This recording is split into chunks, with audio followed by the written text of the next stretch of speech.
Esta é uma conversa feita no âmbito da carreira docente do professor Manuel Botelho ao longo de 20 anos na Faculdade de Belas Artes. Uma carreira que se inicia em 1995 e que termina em 2020. E, portanto, é no contexto dessa carreira e no livro que foi lançado com a sua última lição, onde reflete sobre, precisamente, todo o trabalho docente e pedagógico desenvolvido durante esses 20 anos, que vamos iniciar esta conversa. Manuel Botelho, nascido em 1950 em Lisboa, formado em arquitetura, filho de arquiteto e neto de pintor, começou a sua formação no Liceu Pedro Nunes e, em meados da década de 1960, com aulas de desenho na Sociedade Nacional de Belas Artes. Em outubro de 1968, ingressa na Escola Superior de Belas Artes de Lisboa, em arquitetura. Resolve partir para Londres em inícios dos anos 1980 para intensificar uma prática artística que corria em paralelo à arquitetura. Lecionou antes e depois de regressar de Londres, tendo iniciado a sua carreira docente no ensino superior em 1995. A sua vida e história pessoal parece determinar de várias maneiras a forma como desenvolve a sua prática artística e a sua atividade docente. Professor Manuel Botelho, podemos começar por aqui? Sim, com certeza que sim. É claro que essa questão da forma como, no fundo, as nossas opções pessoais se prendem com as nossas origens e com o contexto onde nós nascemos, é uma verdade para todos nós. No meu caso, é uma verdade com um valor acrescido, porque muitos dos elementos que foram acolhidos nesse período da minha vida apareceram no meu próprio trabalho mais tarde, de uma forma muito direta, muito explícita. Eu tenho a felicidade de ter tido um pai arquiteto e uma pessoa ligada ao planeamento, que teve uma importância determinante na minha escolha pela arquitetura, como é mais que evidente. Tive também a felicidade de ser neto de um pintor que nessa altura era um pintor muito conhecido, ainda é, mas nessa altura toda a gente sabia que era o Carlos Botelho. Eu tinha pinturas do meu avô nas casas todas da família, portanto, eu vivi mergulhado na obra do meu avô. Na realidade, eu não sabia o que é que estava a absorver, mas eu estava a absorver aquilo de uma forma muito intuitiva. Mais tarde estudei de forma mais metódica e apercebi-me que, de certo modo, o conceito de projeto artístico, de que eu vou falar mais à frente e que acaba por ser um conceito determinante em toda a minha atividade pedagógica, esse conceito é um conceito que eu absorvo intuitivamente muito cedo, porque absorvo a essência da obra do meu avô, que é uma obra muito plurifacetada, mas nesse caráter fragmentário existe uma coesão e uma força interior muito grande. Pois, eu tive também o privilégio de ser aluno no Liceu Pedro Nunes, e o Liceu Pedro Nunes era um liceu diferente dos outros, era um liceu, chamava-se Liceu Normal de Pedro Nunes, onde se formavam os estagiários das várias disciplinas, e nesse liceu eu tive um professor que se chamava Tâmio de Almeida e que foi uma pessoa que me incentivou imenso. Ele teve, de facto, um papel muito grande de me impulsionar. Nós sabemos a importância que têm as pessoas que nós encontramos em determinadas idades, e o Tâmio acompanhou-me desde os 13 anos até aos 17. Isto não é uma coisa que se possa ignorar de maneira nenhuma. Ele teve um papel muito importante de incentivo e, mais tarde, também de me fazer perceber que, através da cadeira de Geometria Descritiva, de eu perceber que, para mim, havia uma coisa onde eu tinha umas capacidades bastante acentuadas, que era nas questões de ordem espacial. E isso também foi muito importante na minha escolha pela arquitetura. Fui aluno do Sá Nogueira na Sociedade de Belas Artes, fiquei amigo dele, acabou por ser uma figura importantíssima para mim, muito para além das aulas que ele me deu, as conversas que nós tivemos. E eu já falei noutras circunstâncias. E depois vim parar aqui, não é? Em 1968, não é? Em arquitetura. E, portanto, no fundo, isso é o início da história. Aquilo era a pré-história e isto é a história. Sim. É nesta altura que começa a história de um arquiteto que mais tarde se vem a tornar artista, precisamente pelo trabalho que começa a fazer no momento em que vem para a Faculdade de Belas Artes, na altura, Escola Superior de Belas Artes. Pois, é verdade. Como é que era a escola nessa altura?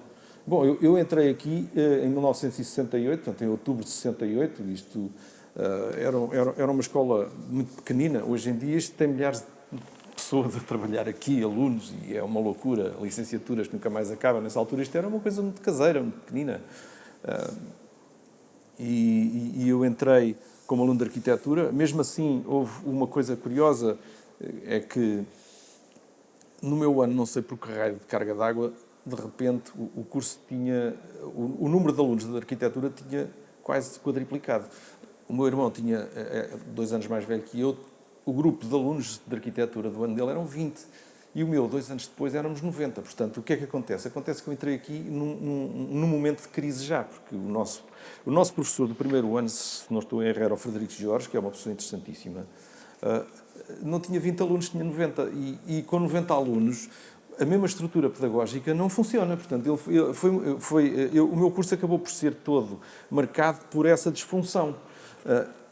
Para além disso, acontece que eu entrei num ano que é um ano de revolução.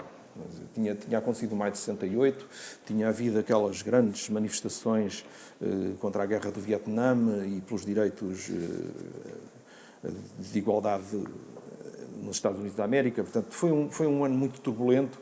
Nós entrámos aqui também na altura onde havia aquela esperança mirífica de que o Marcelo Caetano iria fazer uma renovação possível dentro do sistema instituído, mas foi uma coisa muito efêmera e, no fundo, foi um bocado mais ilusória do que real.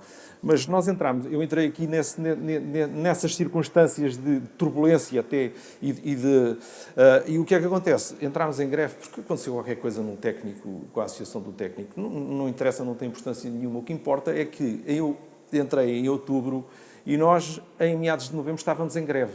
Tínhamos forrado a Escola de Belas Artes com cartazes e estávamos a fazer reuniões na escadaria que vai para a cava aqui do convento. E isso alterou a minha maneira de estar e de pensar, porque eu, de repente, comecei a participar também numa movimentação cívica, com implicações de ordem política. Tinha assistido ao Maio de 68. Ao longe, a minha mãe estava em Paris, em maio de 68, e, portanto, nós estávamos preocupados em casa com o que estava a acontecer. Lembro-me que tivemos informações através da Fundação Gulbenkian. Estás tu a ver? Uma coisa completamente incrível. Conhecíamos pessoas na Gulbenkian e as pessoas da Gulbenkian conseguiram contactar com pessoas em Paris e contactar a minha mãe, porque nós não tínhamos, nessa altura, os meios de comunicação que temos hoje. Bom, portanto, maio de 68 para mim foi absorvido de muitas maneiras e depois o meu arranque da atividade plástica de uma forma um bocadinho mais madura também acontece em 68 e 69, em que eu começo a interessar-me de uma forma muito clara por questões de ordem cívica, político-social, o que tu quiseres. Nós vivíamos no fascismo, eu era uma pessoa opositora ao regime, nós tínhamos uma guerra colonial, eu era oposto à guerra colonial, eu fiz colagens sobre o maio de 68, eu quis fazer colagens ou outros trabalhos sobre a guerra colonial, mas nós não tínhamos imagens da guerra colonial. Elas estavam completamente interditas. Nós, da guerra colonial, só sabíamos as coisas oficiais que eram completamente anódinas. Jamais nós víamos um depoimento de uma pessoa que estivesse lá a combater. Isso nunca foi visto na televisão portuguesa, nem apareceu nos jornais. Tudo isso era clandestino. Portanto, a guerra colonial era uma coisa clandestina. Eu quis fazer trabalhos sobre a guerra colonial e não pude fazer nada sobre a guerra colonial porque eu não tinha nenhum elementos onde me basear. Tinha elementos da guerra do Vietnã, fiz umas coisas da guerra do Vietnã, que é assim um fraco substituto para aquilo que eu queria verdadeiramente fazer. Portanto, o meu trabalho emerge nesse contexto e isso, no fundo, marca o meu início e marca o meu destino, de certo modo. É um momento de grande descoberta político-social, de grande contestação, mas, ao mesmo tempo, também de um grande otimismo. Sim, pois. De otimismo, mas um otimismo que é, digamos que, moderado pelo facto da situação política parecer estar ainda de pedra e cal. Nós desejávamos que mudasse, mas nós não sabíamos quando é que ia mudar, nem se ia mudar. De certo modo, era um susto, porque a nossa guerra colonial era uma guerra anacrónica. A situação política da opressão que nós vivíamos aqui era uma opressão também já começava a ser um bocado anacrónica. Ainda tínhamos a Espanha ao lado, não é? Mas a verdade é que os sistemas, os regimes autoritários em países ocidentais europeus tinham acabado com o fim da Segunda Guerra Mundial e eram preservados aqui na Península Ibérica. Portanto, havia otimismo, mas era um otimismo ainda muito receoso, digamos, não é assim? Mas era necessário começar a reconstruir, não é? E é precisamente aí que o professor ingressa num ateliê de arquitetura. Sim. Logo a seguir a ser estudante de arquitetura. Bom, porque na realidade, quer dizer, nessa altura, praticamente todos os jovens que podiam ter acesso a um ateliê faziam isso, todos, praticamente. Eu não fiz exceção nenhuma. No meu ano, se calhar, um bocadinho com mais dificuldade, porque já éramos muitos, mas, portanto, eu fui trabalhar para o pé do meu pai, com o António Freitas, mas logo a seguir mudei-me para o Tainha. O Tainha era uma figura que já, nessa altura, para mim, eu estava fascinado porque eu via como é que o Tainha funcionava com o Zé Saraiva, que trabalhava com ele. Eu fiquei fascinado com a maneira como aquilo funcionava. Portanto, eu queria muito ir passar a trabalhar com o Tainha e fui trabalhar com o Manuel Tainha. Foi uma experiência extraordinária. Eu tive com ele mais de 4 anos, 4, 5 anos. Não sou capaz de dizer exatamente quantos, mas para mim foi o meu verdadeiro curso foi com o Manuel Tainha. As coisas que eu aprendi sobre arquitetura foi com ele. Era uma pergunta aqui na escola apanha um contexto muito turbulento, não é? Com muitos alunos, com dificuldades a todos os níveis, e a seguir tem uma relação de trabalho com uma pessoa que no fundo é um mestre e com o qual desenvolve uma relação de aprendizagem ou de continuação da aprendizagem do que tinha iniciado aqui na escola. Como é que é essa relação? Bom, eu depois, o que acontece é que, a partir do momento onde eu comecei a trabalhar com o Tainha, eu praticamente não vinha à faculdade, não é? A faculdade, nessa altura, era a Escola de Belas Artes, a gente agora trata assim. Mas, e eu passei a estar praticamente sempre no ateliê. Era ali que eu fazia tudo, era ali que eu aprendia, era ali que eu pensava, era ali que eu via. E isso tudo corria em paralelo, não é? O trabalho como arquiteto corre em paralelo ao trabalho enquanto artista que tinha sido iniciado com aquelas colagens sobre a guerra colonial. Bom, a verdade é que o início do ateliê, do trabalho em ateliê,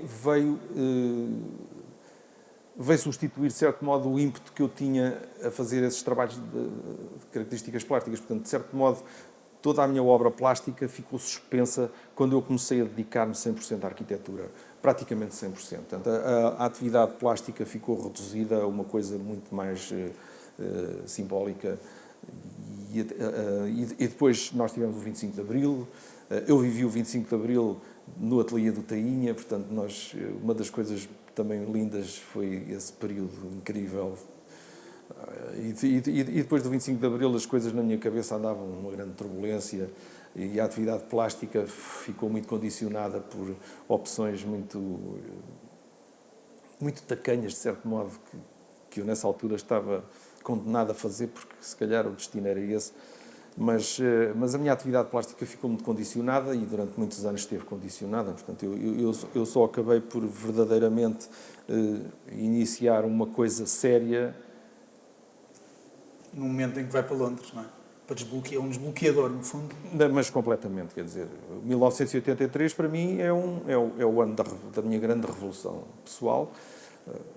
Mas é curioso porque é a segunda grande revolução pessoal, quer dizer, a primeira grande revolução pessoal é a escolha da arquitetura, é, de certo modo, a menorização da atividade plástica por causa da prioridade da arquitetura, e agora aqui de repente é o inverso, e a grande revolução é, no fundo, a arquitetura ter que ser posta no limbo. Eu nunca mais voltei verdadeiramente a ser arquiteto, não é?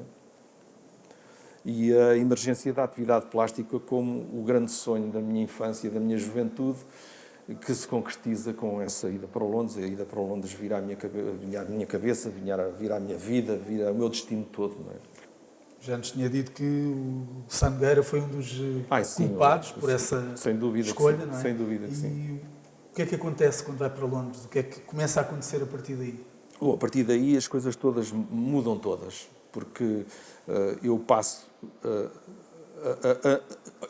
bom, digamos que a minha ida para Londres é o que permite a minha profissionalização na arte. Eu até aí tinha sido um amador, bem intencionado, melhor ou pior. E a ida para Londres foi verdadeiramente o início dessa profissionalização.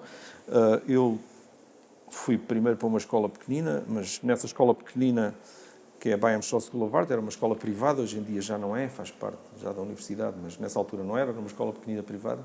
Mas tive um tutor incrível, chamado Wyn Jones, um homem do país de Gales, que me ajudou imenso a pensar-me, que me, de certo modo, ajudou a descobrir a essência das minhas preocupações. E isso foi uma coisa incrível. Eu depois, na Slade, tive 2 anos na Byam Shaw, tive 2 anos na Slade. Foram 4 anos de grande intensidade e de consolidação de ideias. Na Slade, Paulo Arrego também teve um papel determinante na minha maneira de refletir.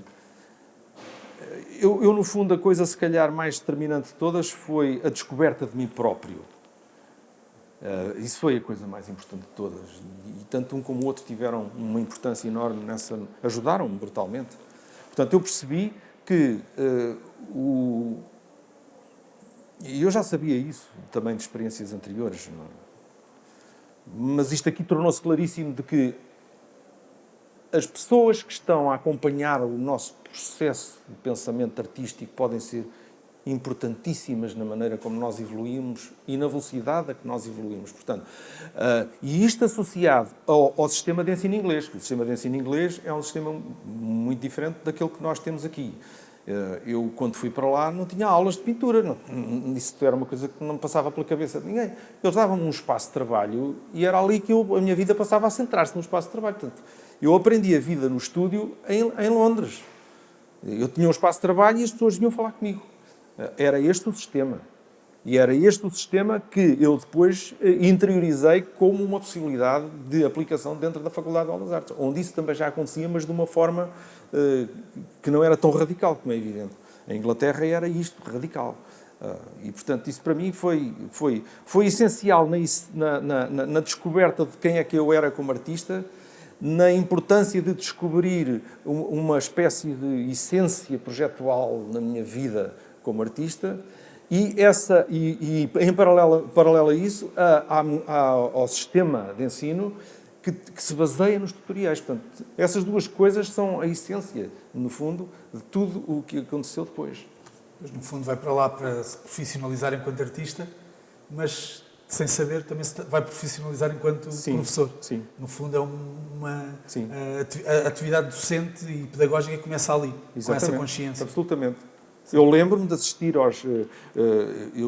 não eram só os tutoriais que tinham comigo, que eram determinantes, mas era também o que eu ouvia acontecer dentro da sala, porque a sala era uma sala unificada e eu ouvia os tutoriais com as outras pessoas. Portanto, eu estive ali assim à caça de ver o que é que estava a acontecer em toda a parte, porque eu era muito curioso nesse aspecto. E depois, eu era um bocado mais velho que os meus colegas, aliás, bastante mais velho, eu fui para lá já com 30 anos, os meus colegas tinham 20, eram muito mais novos que eu. E eu, às tantas, houve uma altura onde eu era quase tutor também deles. Ao fim de um tempo, não é? E era um processo natural porque eu era muito mais velho. E tinha uma vivência diferente. Eu, nessa altura, tinha 2 filhas. Eu fui para a Inglaterra, tinha 2 meninas pequenas. Foi uma coisa tormentosa afastar-me delas. E eu não pude deixar de ir. Eu não podia deixar de viver a vida. Mas isso é outra história. É outra história que faz parte da mesma história. Mas faz parte da mesma. Exatamente. Pronto, e depois, esse período é um período revolucionário também na sua vida. Completamente, sim. Mas, a certa altura, regressa de Londres. Sim, pois. E esse regresso de Londres significa que regressa a uma vida que, no fundo, está a reiniciar, não é? Como artista profissional, e regressa à docência, regressa ao ensino. Mas eu não regressei logo, não foi logo depois. O regresso... Bom, o meu regresso foi uma coisa incrível, foi uma coisa linda. Porquê? Porque os últimos 2 anos em Londres tinham sido anos um bocado difíceis, não é? Os dois primeiros foram uns anos de esperança, foram uma coisa extraordinária. Ainda por cima, a Alda estava lá comigo, a Alda é a minha mulher, estava lá comigo, eu estava cheio de esperança, estava cheio de força, estava cheio de vontade, aquilo era uma coisa louca, eu estava a viver um sonho da vida toda, estava a concretizar. E depois ela teve de se vir embora ao fim desses 2 anos. Portanto, os meus 2 anos da Slade foram anos muito diferentes, foram anos muito mais duros, não é? Quer dizer, não só todo o período foi toldado pela saudade das filhas, que é uma coisa dilacerante, mas depois também a minha mulher veio para Lisboa. E eu fiquei sozinho durante 2 anos. Esses 2 anos foram mais difíceis. Foram anos mesmo bastante duros. Porque eu, até do ponto de vista económico, fiquei muito fragilizado. Porque nós estávamos a pagar a renda juntos e eu fiquei a pagá-la sozinho. Eu fiquei mesmo, digamos, uma penúria financeira dramática. Eu tinha dinheiro para comprar tintas, mas não tinha dinheiro para mais nada. O meu regresso a Lisboa foi, quer dizer, eu de repente acendeu-se a luz, quer dizer, o sol voltou a brilhar, de certo modo. E eu voltei, reencontrei as filhas, depois tive mais um filho, e depois estava na linha do Estoril, e depois havia o mar, e depois havia o sol, e depois havia, sei lá... E depois havia uma coisa mágica, é que eu tive uma sorte muito grande em 1986, portanto, no fim do meu primeiro ano na Slade, eu fazer uma exposição na Gulbenkian. E essa exposição foi uma exposição que marcou a minha vida toda, porque, na sequência disso, eu tive uma galeria. Portanto, quando eu voltei para cá em 1987, eu, de certo modo, estava mais ou menos integrado. Eu não cheguei cá a apanhar papéis, cheguei cá com exposições marcadas, em Lisboa e no Porto, e pessoas a quererem o meu trabalho. O meu trabalho a ser vendido, atenção, quer dizer, eu durante alguns anos, eu vivi do meu trabalho, porque vendia-se. Claro, no fundo, Londres foi mesmo a profissionalização. Londres foi mesmo. Marca essa charneira. Sim, quer dizer, e é de tal maneira que, e isto ainda é mais importante, porque foi só por eu ter estado na BFSO, mas sobretudo por ter feito um curso com uma existência formal na Slade, chamado Higher Diploma in Fine Art, que me permitiu ter equivalência à licenciatura em pintura e que me abriu as portas da Faculdade de Belas Artes. Eu não tinha entrado para aqui se não tivesse o curso da Slade. Portanto, isto é tudo uma coisa estranha, mas as coisas acabaram por se ligar e conduzir a esta situação. Eu pude entrar na faculdade porque eu tinha estado em Londres. Então, o professor regressa, está há alguns anos a trabalhar enquanto artista. Sim. Começa a dar algumas aulas no ensino secundário ainda nessa altura. Em 92. Em 92. Eu ainda estive 5 anos só dedicado a isto. Mesmo assim, claro. Ainda podes viver a ilusão durante uns anos. Exato. E depois começou a Guerra do Golfo e foi uma catástrofe, porque a Guerra do Golfo fez com que não se vendesse nada. O mercado da arte entrou em colapso. E pronto, e daí para a frente eu tive que ir descobrir alternativas, não é? Portanto, o meu recurso ao ensino inicialmente é feito por necessidades económicas e quando eu vou ensinar para o Liceu da Parede, eu vou porque estou muito fragilizado e porque é imprescindível eu sobreviver financeiramente, mas depois, na sequência de todo o processo de ensino, o ensino veio-se a revelar como uma das facetas mais importantes da minha vida. Quer dizer, e quando eu estive aqui, estive de corpo e alma. Não estive aqui para receber um ordenado ao fim do mês. E portanto, logo a seguir a esse momento, passa do ensino secundário para as Belas Artes. As Belas Artes abrem-lhe a porta em 1995. Sim, exato. E a partir de 1995 dá-se um conjunto também de alterações grandes na sua vida, não é? Com essa entrada na docência e na importância que a docência também passa a ter para a sua vida pessoal e artística. Absolutamente. Absolutamente. Quer dizer, a minha entrada para a faculdade teve o efeito imediato, primeiro, de me descansar um bocado do ponto de vista do que era a sobrevivência, não é? E isso não é uma coisa para desprezar de maneira nenhuma, porque nós precisamos de viver, não é? A gente tem que pôr comida no prato, basicamente. Portanto, eu ter conseguido ter um trabalho com estabilidade foi importantíssimo.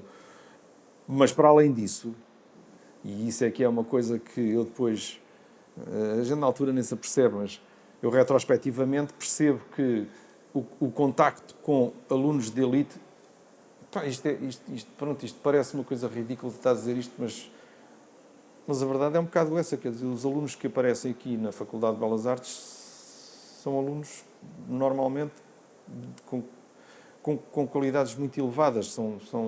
Eu tive alunos extraordinários. E isso é uma coisa que tem o efeito de, primeiro, nos responsabilizar e de nos obrigarem a sermos mais exigentes connosco próprios no trabalho que fazemos aqui dentro. E, por outro lado, obriga-nos a repensar-nos a nós próprios, porque uma das coisas que eu sempre tive é que eu sempre tive umas crenças e umas obsessões e umas coisas que fazem com que eu fique muito, às vezes, com o risco de enquistar.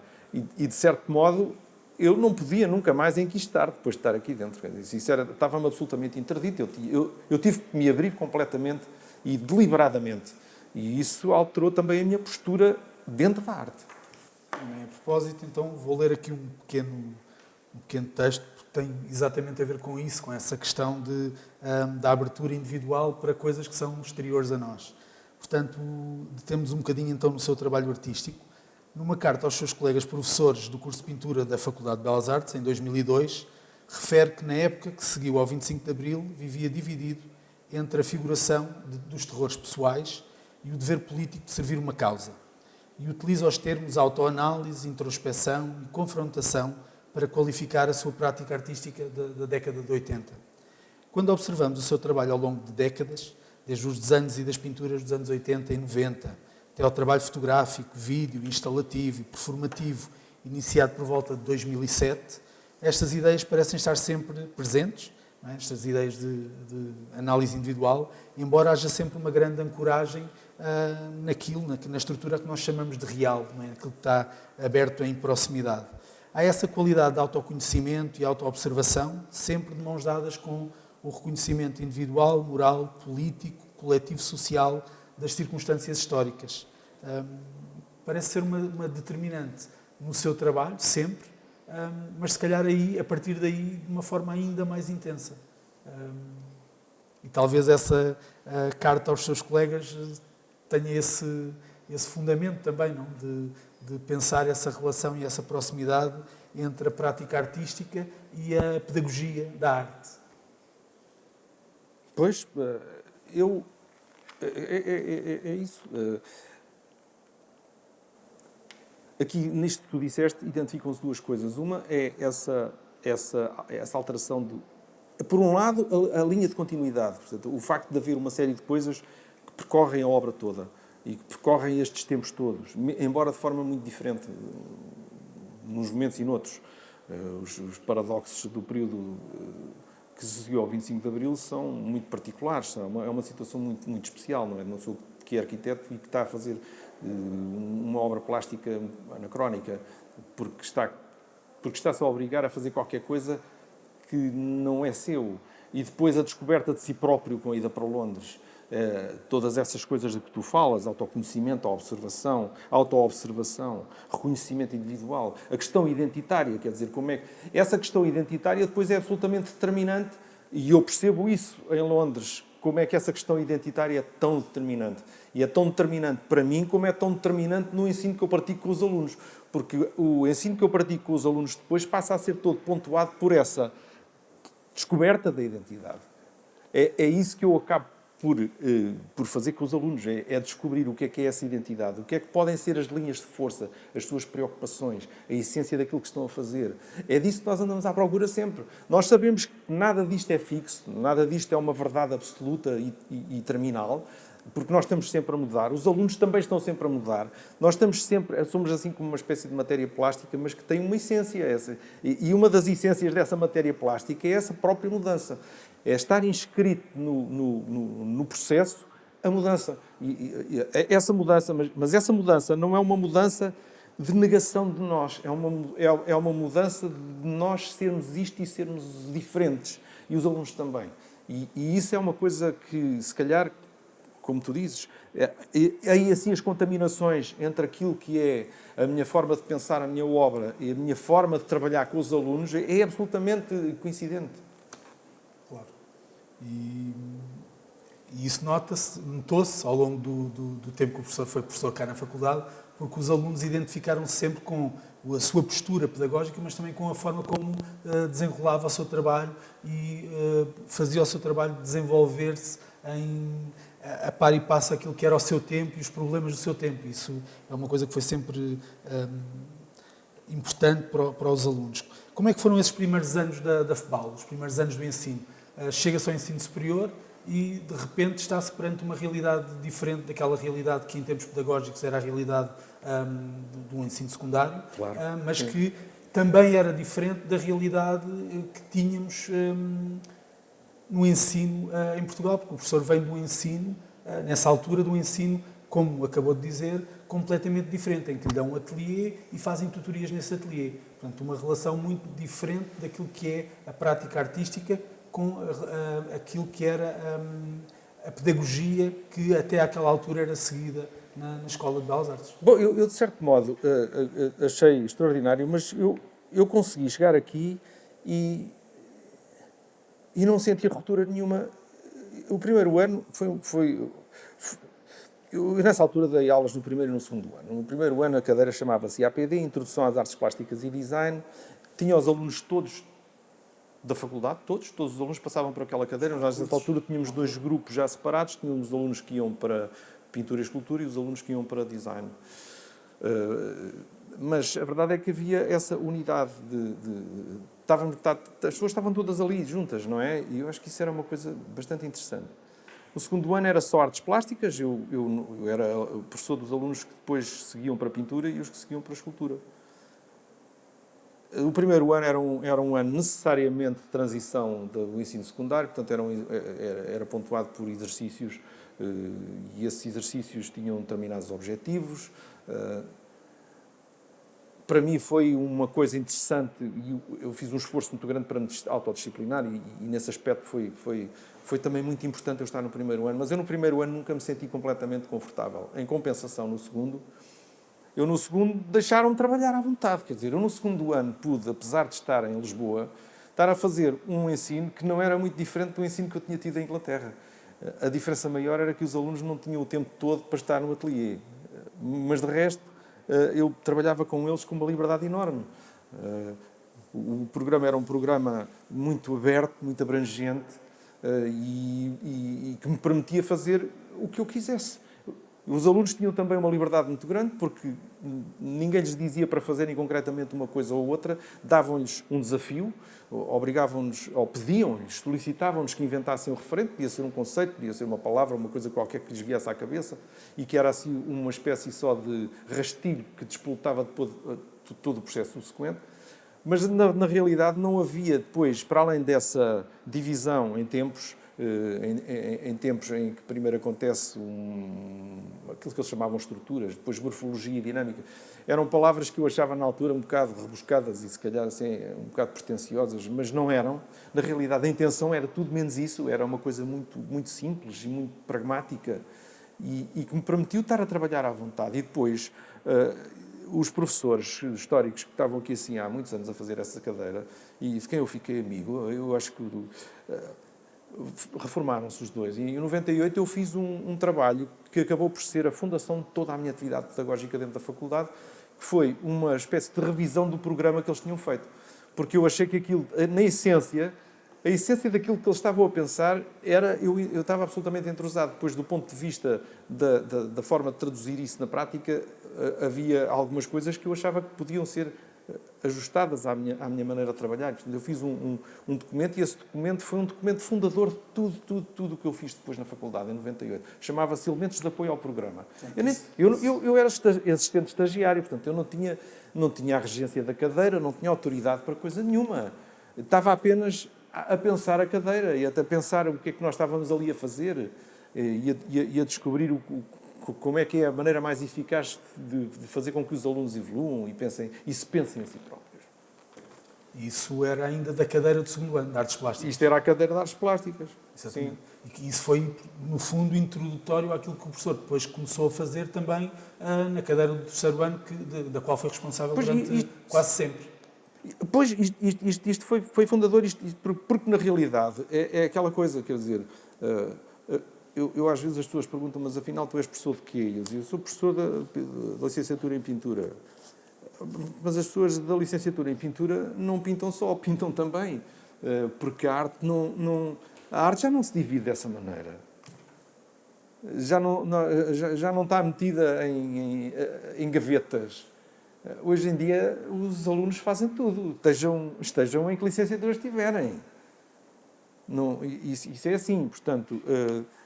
essa experiência não era uma experiência dirigida a pintores, toda a experiência do meu segundo ano foi dirigida a artistas, e foi essa experiência que eu continuei com os outros anos todos, e depois com a introdução de elementos que me apareceram e que para mim também eram muito importantes, que têm a ver com uma ligação à estrutura de conhecimento. Essa ancoragem na estrutura de conhecimento foi uma coisa que também me foi crescendo dentro da cabeça a importância dela, porque isso para mim sempre foi determinante. Eu sempre percebi, e é curioso uma pessoa, e depois ver os livros que comprou no passado, quer dizer, e quando eu era novo, os livros não circulavam, os alunos hoje não percebem, mas não havia internet, não havia bibliotecas nenhumas, não havia informação nenhuma. A gente saía daqui e ia às bibliotecas de Londres comprar coisas. Eu lembro-me de comprar o livro do Herschel B. Cheap, que se chama Theories of Modern Art, salvo erro, em 1971, quando não havia para aqui coisa nenhuma. Aquele livro passou a ser um livro de cabeceira para o resto da minha vida. Portanto, essa ideia de que nós precisamos ter uma ancoragem no conhecimento é uma coisa que está comigo desde sempre, não é? E está comigo desde também das visitas aos museus. Em 69, uma viagem que eu fiz com os meus pais e que me abriu a cabeça. Quer dizer, essa viagem, nós passámos pelo Bruegel em Munique, nós passámos por Florença, nós estivemos em Veneza, eu andei a ver os tintoretos, quer dizer, e depois aterrámos no Prado e nas pinturas negras do Goya, que reviraram a minha vida toda. Quer dizer, eu desde que vi as pinturas negras do Goya, que a minha maneira de olhar para a arte mudou. Portanto, esse conhecimento das obras e o conhecimento, mesmo que seja só residual da teoria, e com o qual eu me comecei a preocupar, como digo, muito cedo, numa altura em que eu ainda eu era arquiteto nessa altura, estava a fazer arquitetura, mas não estava a esquecer que tinha um sonho de ser artista. E que esse sonho de ser artista só podia existir se eu soubesse coisas. Portanto, esse estudo começa quando eu ainda sou só arquiteto. E depois isso trago para aqui, e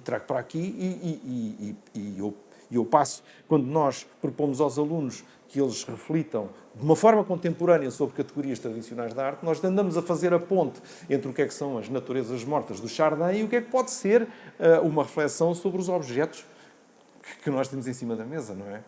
Ou sobre o retrato, ou sobre o autorretrato. Como é que nós podemos pensar essas coisas hoje em dia e fazer uma ligação ao conhecimento do que foi a arte do passado com aquilo que são as práticas artísticas contemporâneas. E isso também foi uma das coisas essenciais em todo o ensino que eu pratiquei aqui dentro da faculdade. Foi essa ligação.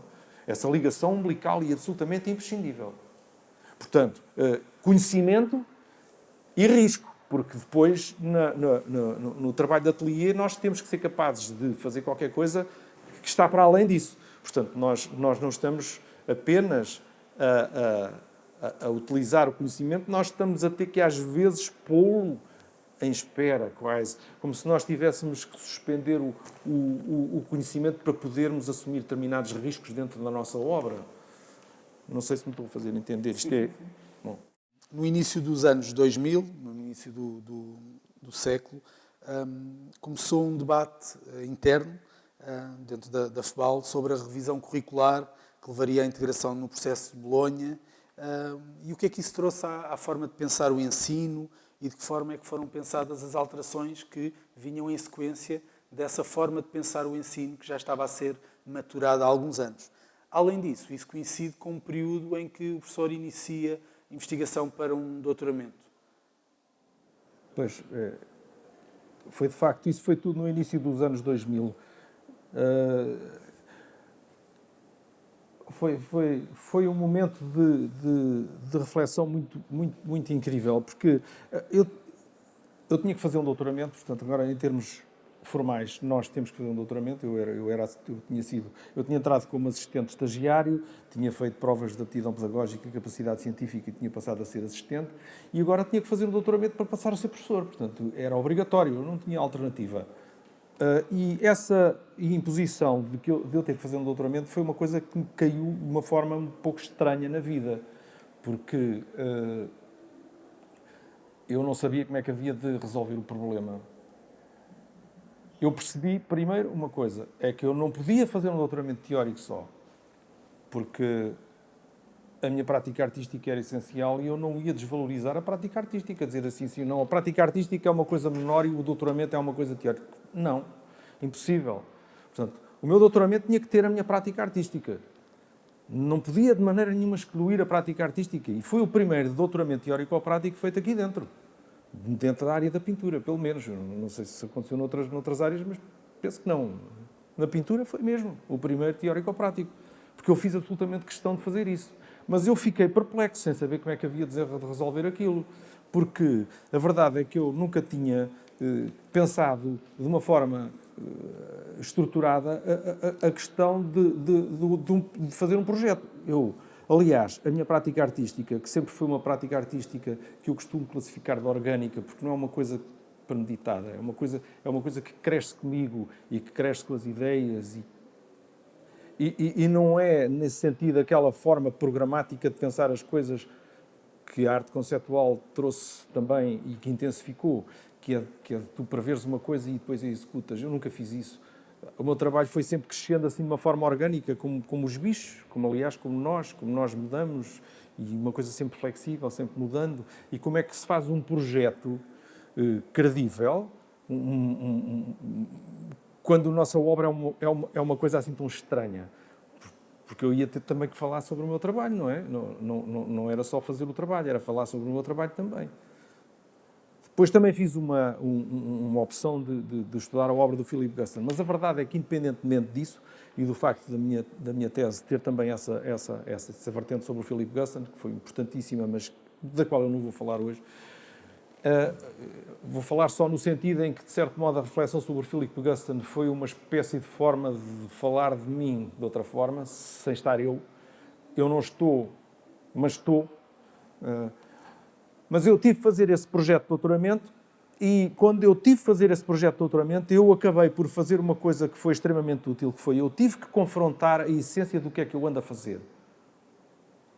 Essa confrontação me deixou cheio de interrogações e fez com que eu demorasse um tempo absurdo a fazer o projeto de doutoramento. Durou 1 ano e meio até eu conseguir assentar ideias, porque eu não sabia como é que podia fazer um projeto quando, para mim, o projeto era o projeto de arquitetura. E o projeto de arquitetura é uma coisa toda muito bem codificada. Toda a gente sabe como é, o que é que são os elementos num projeto de arquitetura. Portanto, eu tinha interiorizado de tal maneira o que é um projeto de arquitetura e o que é um projeto comumente aceito, que tive que fazer um esforço desmesurado para conseguir perceber o que é o projeto artístico. É uma coisa muito diferente, essencialmente diferente. Às vezes tão diferente que é mesmo contraditório com aspectos dos projetos tradicionais, em termos de metodologia, em termos de prazo, em termos de tudo e mais alguma coisa. Portanto, o projeto artístico é uma coisa com características de tal maneira diferentes que eu tive que perceber o que era esse projeto artístico para poder continuar a ser professor e para poder fazer o doutoramento e para poder continuar a minha obra. Portanto, isso obrigou-me a fazer uma espécie de ponto da situação.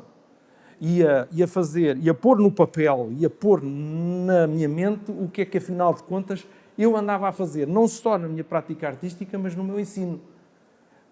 E a verdade é que eu já sabia, já estava lá tudo. Só que eu ainda não tinha percebido como é que havia de pôr as coisas de uma forma estruturada e compreensível. Portanto, isso para mim foi importantíssimo e ajudou-me também a perceber que aquilo que nós íamos fazer como revisão curricular não podia pôr em causa a essência daquilo que era, no fundo, a licenciatura em pintura desde há muito. Porque não fui eu que inventei a licenciatura em pintura como ela estava. Eu quando cheguei aqui, isto estava já a funcionar, e estava a funcionar de uma forma que eu acho que era muitíssimo flexível e aberta, que tinha sido inventada a seguir ao 25 de Abril. E por isso é que eu me integrei tão bem. Atenção, eu tinha receio de vir para cá, porque eu pensei que ia encontrar, possivelmente, um ensino esclerosado, como se falava no tempo do Júlio Pomar. O meu avô deu-se muito mal aqui dentro. Houve pessoas que se deram pessimamente e que não aguentaram. E era como se isso fosse uma monstruosidade. Mas o que eu encontrei aqui não era nada disso. Eu encontrei aqui uma coisa extremamente abrangente. E a minha forma de integração dentro da faculdade foi muito natural. Eu não tive que fazer esforço nenhum. E eu penso que consegui contribuir para ajudar a que isso continuasse. Porque na altura em que se fez esta revisão curricular, e agora estamos a falar já de 2002, 2003, havia aqui dentro ainda pessoas com ideias muito retrógradas e que queriam fazer isto regredir para modelos completamente obsoletos. E teve que haver uma resistência. Eu participei nessa resistência, não é? Muito ativamente. Tive um papel que foi muito marginal. Eu, nessa altura, estava com licença sabática, mas estava em casa a conversar com os colegas, portanto, através de e-mails e através de conversas telefónicas. E isso foi muito importante.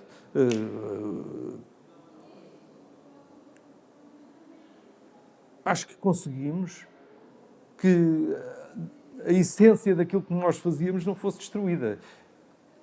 E aquilo que tu conheceste, porque tu entraste para cá mais ou menos nessa altura, já não sei exatamente. Sim, desde 1989. Tens, quer dizer, tu entraste para cá na altura da transição, mas a transição não significou nenhuma alteração qualitativa. Eu acho que conseguimos preservar as coisas mais importantes que tinham sido conquistadas depois do 25 de Abril e mantivemos um ensino com a dignidade toda que eu acho que é necessária. Não é? A pergunta era mais no sentido de essas alterações surgem na altura em que está a pensar profundamente a ideia de projeto artístico e, obviamente, que isso teve um grande impacto na sua forma de entender a pedagogia da arte, não é? Sim. E, nesse sentido, uma coisa surge exatamente na altura em que é preciso pensar a outra. E, portanto... Pois, é exatamente isso que tu estás a dizer. É porque quando eu estou a pensar uma, estou a pensar a outra. Eu tive que pensar o meu projeto de doutoramento e, quando eu estava a pensar o meu projeto de doutoramento, eu estava a pensar o meu ensino. Porque as duas coisas são absolutamente indissociáveis. Na realidade, as questões mais importantes são transversais. Atravessam tudo. E a essência do que nós estamos a ensinar e que eu passei a ser capaz de identificar. As questões, eu já consegui identificá-las, mas não de uma forma tão estruturada.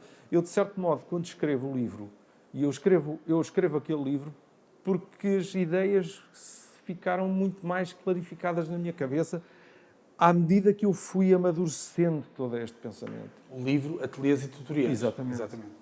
A seguir ao doutoramento, há uma exposição ontológica na Gulbenkian em 2005 e, nessa altura, fez uma reconsideração do trabalho das décadas anteriores. Não é? O doutoramento e essa exposição foram o tempo e o lugar para fazer essa autoanálise, no fundo, e, a partir daí, dá-se mais uma evolução no seu percurso e no seu trabalho. Parece ser relevante. É verdade. Uma coisa daquelas obriga-nos a pensar. Porque, de repente, tu tens na parede, à tua frente, aquela atrapalhada toda, estás a perceber? Que aí não é.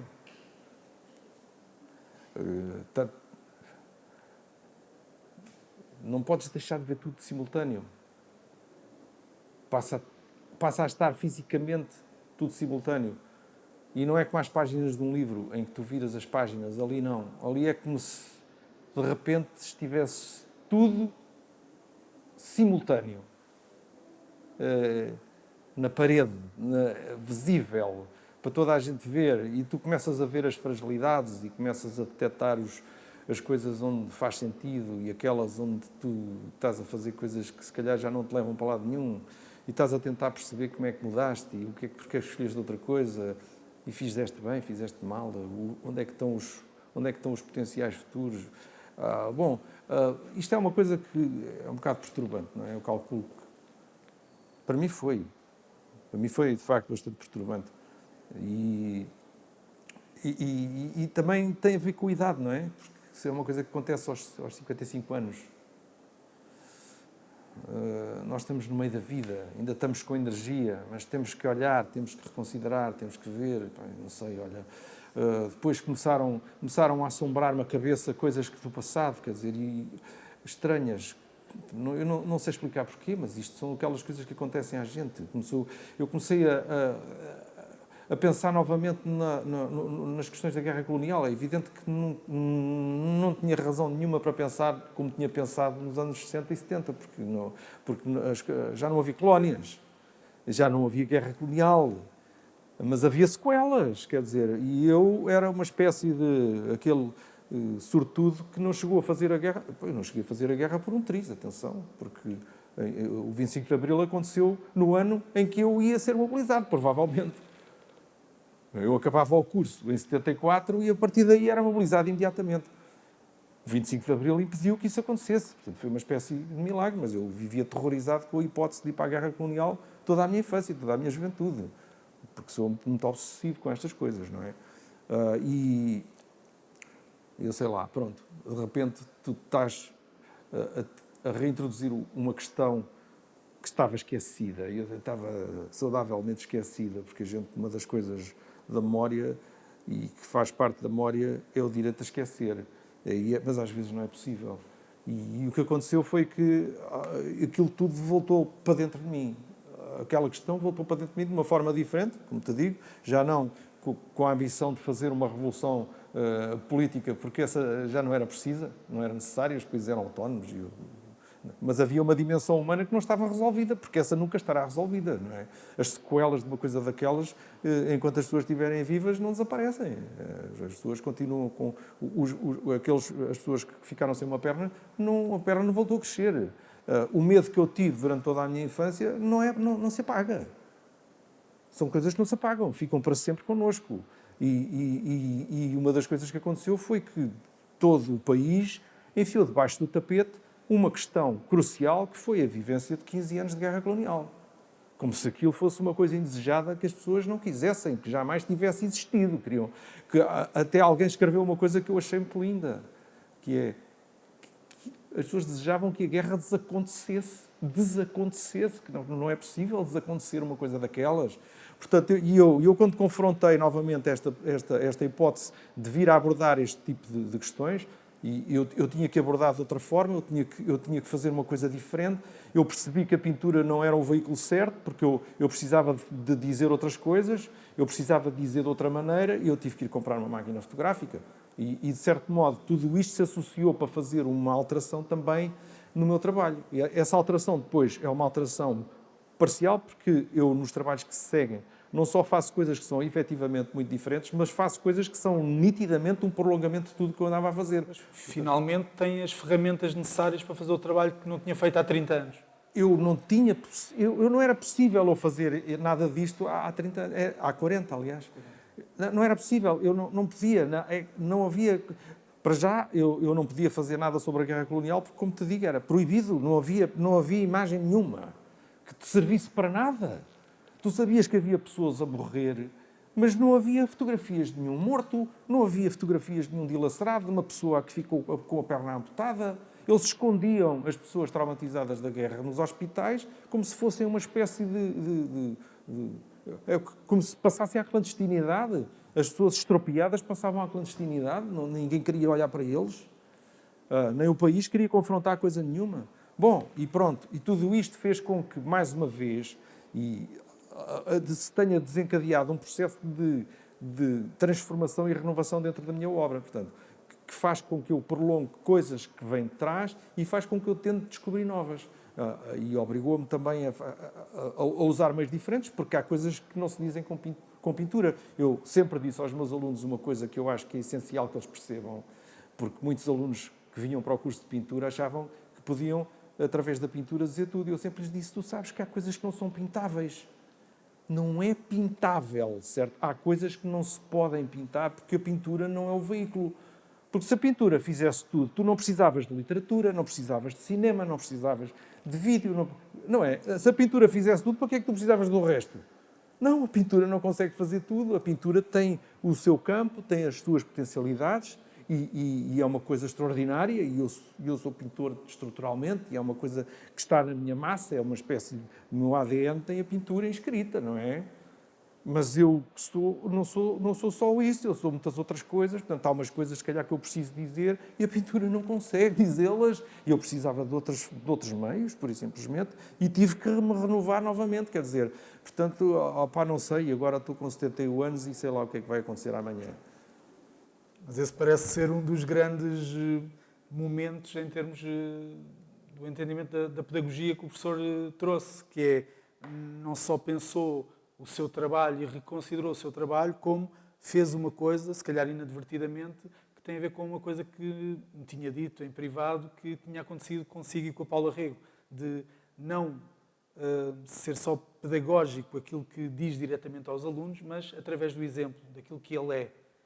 E eu diria que para muitos alunos essa foi uma das condições essenciais para que a sua pedagogia seja uma pedagogia da verdade.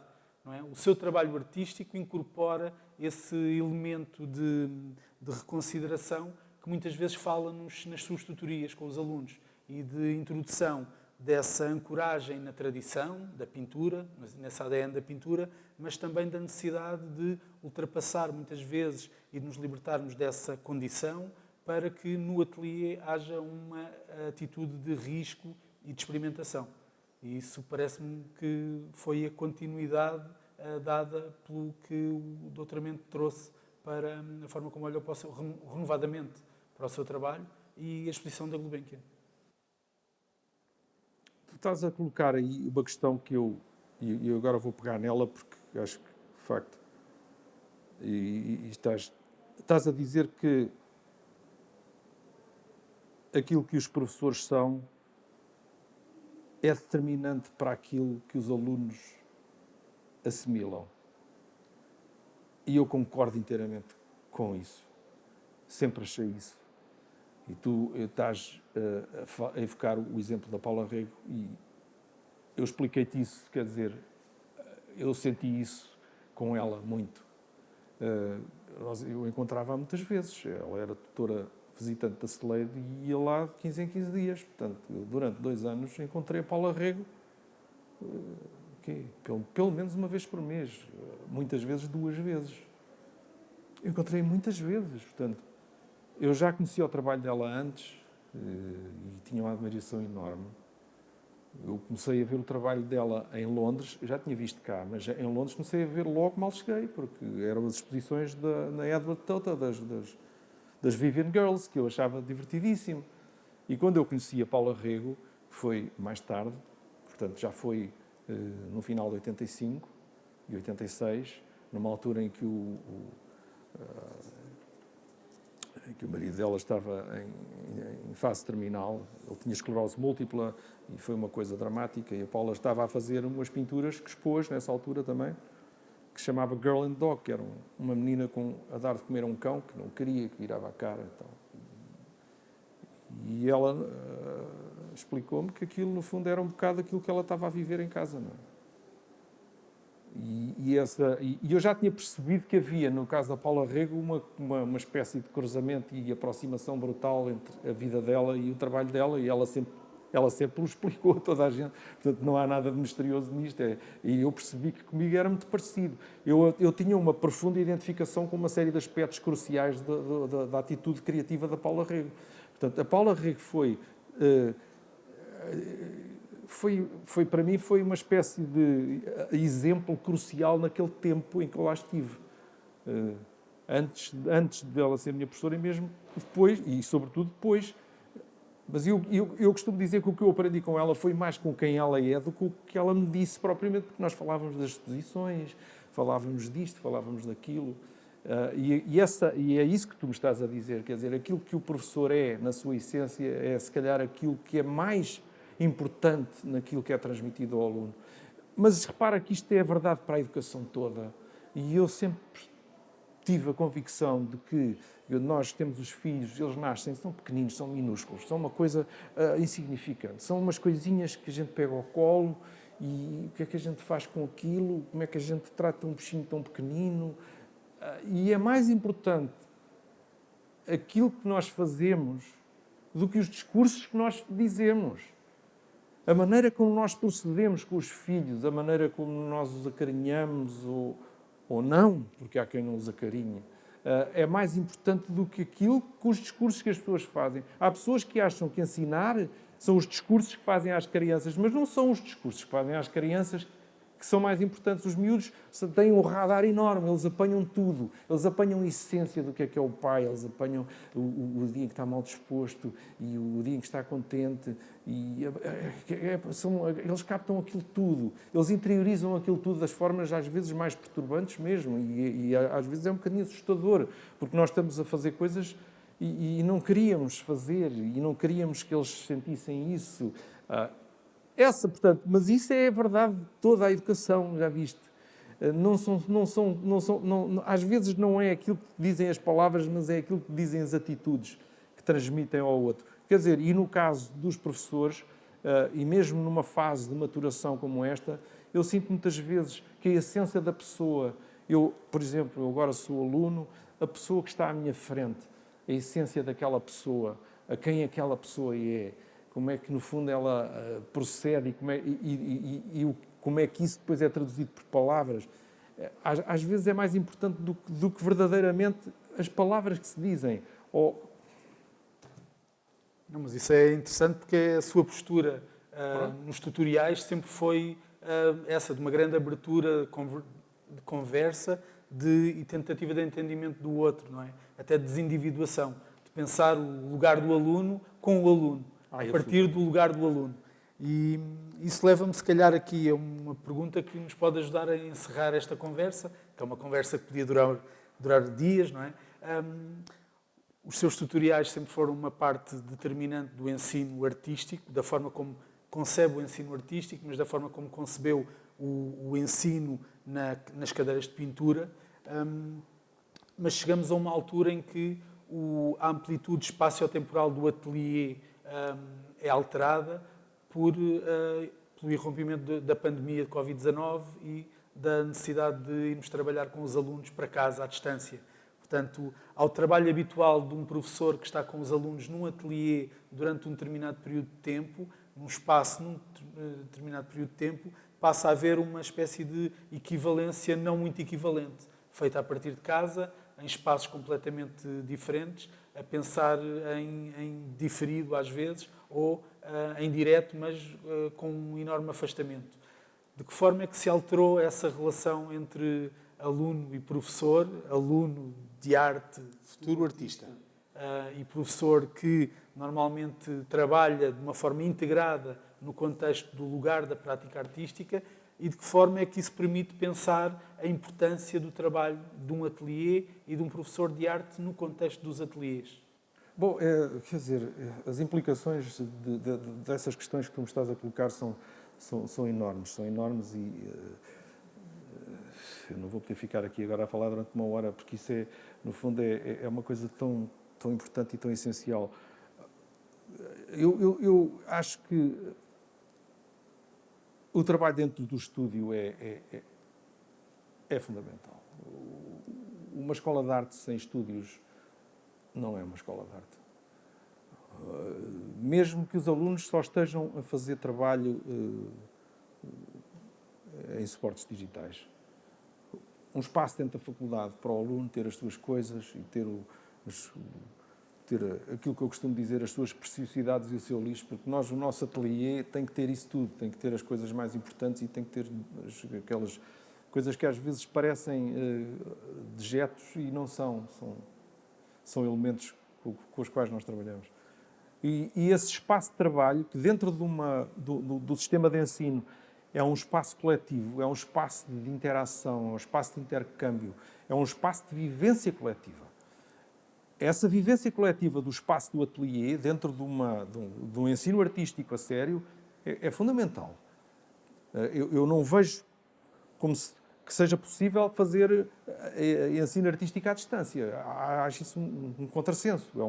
É uma coisa que não é contra a natura, porque a essência da prática artística é a existência de coisas, ou a existência de pensamento traduzido e comunicado. E, portanto, isto exige que as pessoas estejam juntas, se contactem, estabeleçam comunidades, estabeleçam contactos, estabeleçam interações. Os alunos não aprendem só com os professores, aprendem uns com os outros. E aprendem com o que o professor disse ao outro. É uma coletividade em ação. Aí essa coletividade fica completamente fragmentada e destruída no momento onde as pessoas desaparecem todas num sítio e vão todas para casa. Portanto, eu vivi esse momento para mim, e eu não me esqueço nunca, que foi o dia 11 de março. Eu, no dia 11 de março de 2020, cheguei à faculdade, a faculdade tinha sido encerrada, o ensino presencial tinha sido suspenso, sine die, E eu, nesse dia, vim buscar os dossiês e fui para casa e comecei a fazer tutoriais online, nesse próprio dia. Os meus primeiros tutoriais da fase de confinamento foram feitos no dia em que a atividade presencial foi aqui suspensa.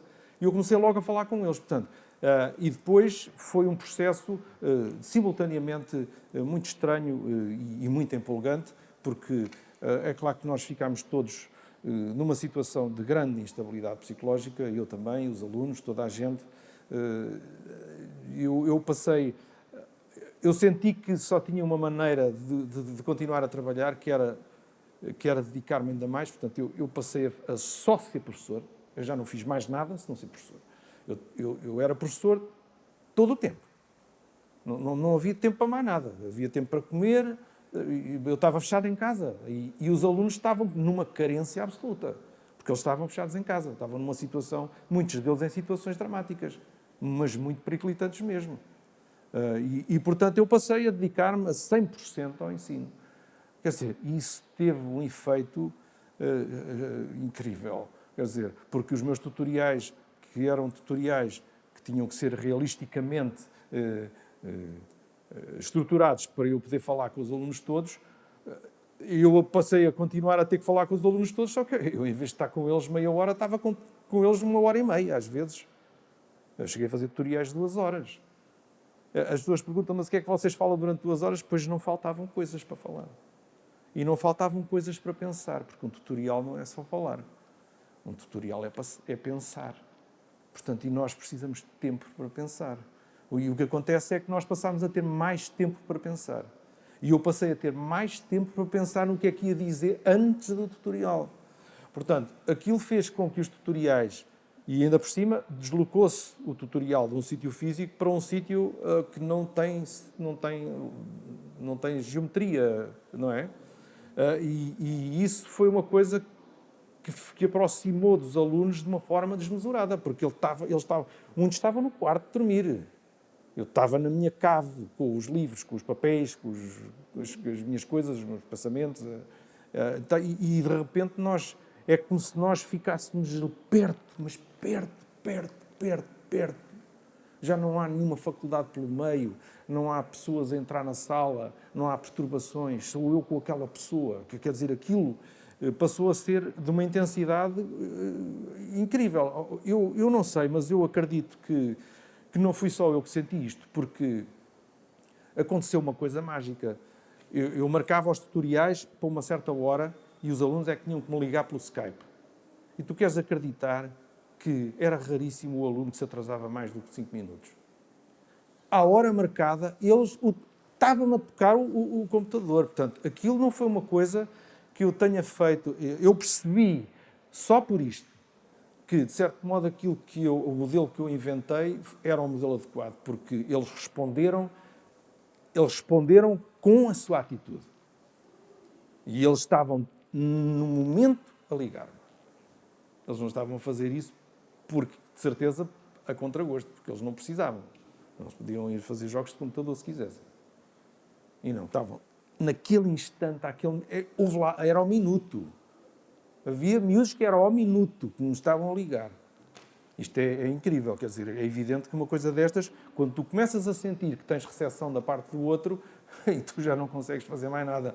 Porque aquilo, tu ficas responsável. E depois ficas tão responsável que muitos deles estão em situações, às vezes, quase de colapso, não é? Outros não, outros é uma coisa... Mas foi incrível. Agora, o facto de eu ter tido uma experiência absolutamente incrível em encerrar a minha atividade pedagógica, não quer dizer que este seja um modelo de ensino. Porque não é possível pensar um ensino artístico a sério com pessoas em confinamento. Isto é uma situação muito particular, é uma anomalia enorme. E não é modelo para o ensino, para o futuro do ensino artístico. Nós precisamos dos ateliês, nós precisamos dos alunos juntos, nós precisamos dos professores ao pé das obras, a ver se aquilo se há uma transparência, se não há uma transparência, se é maior, se é mais pequeno, se é mais azul, se é mais amarelo. Nós temos que estar uns ao pé dos outros, isso é absolutamente essencial. Aumentem-se os ateliês, ponham-se os ateliês. Aqui a faculdade vive com carências de espaço dramáticas, não sei, inventem inventem qualquer coisa para ajudar a resolver isto. Mas não deem cabo do que nós temos, porque nós temos os alunos, e nós temos uns alunos incríveis, que trabalham nos corredores e trabalham sem condições, e tentam e fazem, e há uns que vão para casa e isolam-se, e é uma tristeza, porque o isolamento é uma das coisas que faz com que uma grande parte daquilo que é a essência do ensino artístico não se cumpra, porque isso nessa altura não dá nada, estás a perceber? Se cada um estiver só em sua casa, ele nunca vai ver o que é que o colega fez, nem pensar o trabalho do colega, nem pensar o que é que o professor disse ao outro. Olha-me Deus. Não deem cabo disto, se faz favor, estás a perceber? Todas essas questões foram muito bem documentadas e trabalhadas pelo professor na sua última lição, que foi de resto publicada no livro Ateliês e Tutoriais, que no fundo é o seu testemunho pedagógico do trabalho que fez e do trabalho que tentou deixar como legado à Faculdade de Belas Artes. Eu não sei como é que podemos terminar uma conversa deste género, que no fundo é uma conversa que já vem de trás e que vai continuar para além desta filmagem.